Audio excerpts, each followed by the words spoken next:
మతాలకు అతీతంగా అండగా ఉంటారో లేదో ప్రతి ఒక్క రాజకీయ నాయకుడు తేల్చుకోవాల్సినటువంటి సందర్భం.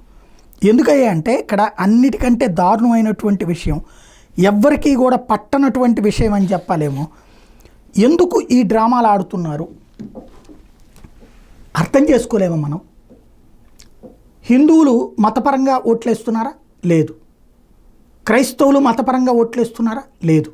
ముస్లింలు మాత్రం మతపరంగా ఓట్లేస్తున్నారా అంటే పోలరైజ్ అయి ఓట్లేస్తుంటే దాన్ని పార్టీలు ప్రోత్సహిస్తున్నాయి. ఒకప్పుడు పాత బస్తీ కాంగ్రెస్ పార్టీ, అదే పాత బస్తీ ఇవాళ రోజున కాంగ్రెస్ని రాణిస్తున్నారు.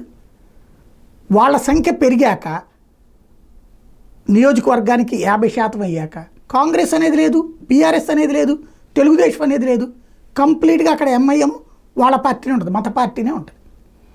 అట్లాగే ఉత్తరప్రదేశ్లో గజియాబాద్ దగ్గర నుంచి ఎక్కడ చూసినా సరే 20% 30% ఉన్నప్పుడు ప్రాంతీయ పార్టీనో జాతీయ పార్టీనో నెత్తిన పెట్టుకుంటున్నారు. లేదా అక్కడ కూడా ఆ పార్టీ తరపున ముస్లిం క్యాండిడేట్నే పెట్టించుకుంటున్నారు.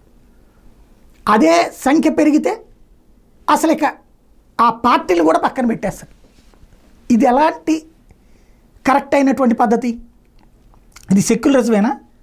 రెండో పాయింట్, హిందువులు ముస్లింలు కోటేస్తున్నారు. ముస్లింలు హిందూ అయినటువంటి ఏదైతే ఒక జాతీయ పార్టీలకు కానీ లేదా హిందూ అనే పాయింట్కి ఓటేయట్లేదు. ఇది ఏ విధమైనటువంటి సెక్యులరిజం? భవిష్యత్తులో కనుక హిందూ ముస్లిం ఐక్యత రావాలి అంటే ముస్లిం పెద్దలు ఆలోచించాలి. అంటే ఇక్కడ ఒక 50% పైగా ముస్లింలు ఉంటే ఇక అక్కడ హిందువు సచ్చినా రాడా? 20% 30% ఉన్నా కూడా అక్కడ హిందువుకి రాడా? వేయకూడదా? ఇది ఎక్కడ ధోరణి అసలు? అదే హిందువులు మాత్రం ముస్లింలకు ఓట్టేసి గెలిపిస్తున్నారే. ఒక ఆంధ్రప్రదేశ్లో కడప చూసుకున్నా, గుంటూరు చూసుకున్నా, లేకపోతే బెజవాడ వెస్ట్ చూసుకున్న ఎట్లాంటిది. అదే ముస్లింలు డామినేట్ అయితే ఈ విధమైనటువంటి రూట్ కరెక్ట్ అయినటువంటిదేనా?